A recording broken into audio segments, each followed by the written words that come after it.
కుటుంబాల్లో తల్లి కష్టపడుతున్నా, తండ్రి కష్టపడుతున్నా వీడికి ఏమాత్రం చివు కూర్చెంత ఉండదు. నా తల్లి బాధపడుతుంది, నా తండ్రి బాధపడుతున్నాడు, నా పరిస్థితి ఇలా ఉంది, దీన్ని బాగు చేద్దామన్న కనీసం ఇంగిత జ్ఞానం లేకుండా నా సుఖమే నాకు ముఖ్యమని బతికే దరిద్రులు ఈరోజు కోకొల్లలుగా మనకు కనబడుతున్నారు.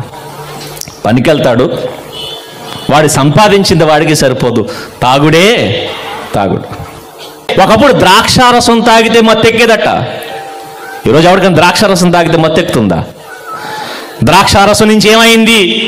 కళ్ళు దగ్గరకు వచ్చారు, కళ్ళు దగ్గర నుంచి ఎక్కడికి వెళ్ళారు? సారా దగ్గరికి వెళ్ళారు, సారా దగ్గర నుంచి ఎక్కడికి వెళ్ళారు? బ్రాందీ దగ్గరికి వెళ్ళారు, బ్రాందీ దగ్గర నుంచి ఎక్కడికి వెళ్ళారు? ఈరోజు గంజాయిలు తీసుకునే స్టేజ్కి వెళ్ళిపోయారు. గంజాయిలు తాగుతున్నారంటే లేదు, డ్రగ్స్ దాకా వెళ్ళిపోతున్నారు. ఎంత ఎక్స్ట్రీమో చూడండి, ఎంత ఎక్స్ట్రీమో చూడండి. సరిపోవట్లేదు ఏంటి? ద్రాక్షారసం సరిపోదు, సారా సరిపోదు, కళ్ళు సరిపోదు, బ్రాందీలు సరిపో, మరి ఏంటి ఇంకా కావాలి? నా మెదడు పనిచేయనంత మత్తు నాకు ఎక్కేయాలి. నా తల్లిని మర్చిపోవాలి, నా తండ్రిని మర్చిపోవాలి, నా కుటుంబాన్ని మర్చిపోవాలి, చివరికి నన్నేనని మర్చిపోవాలి. ఒంటి మీద బట్టలు ఉంటున్నాయో లేదో కూడా తెలియకుండా ఈరోజు తాగి తిరుగుతున్న యవనస్తులు ఉన్నారు.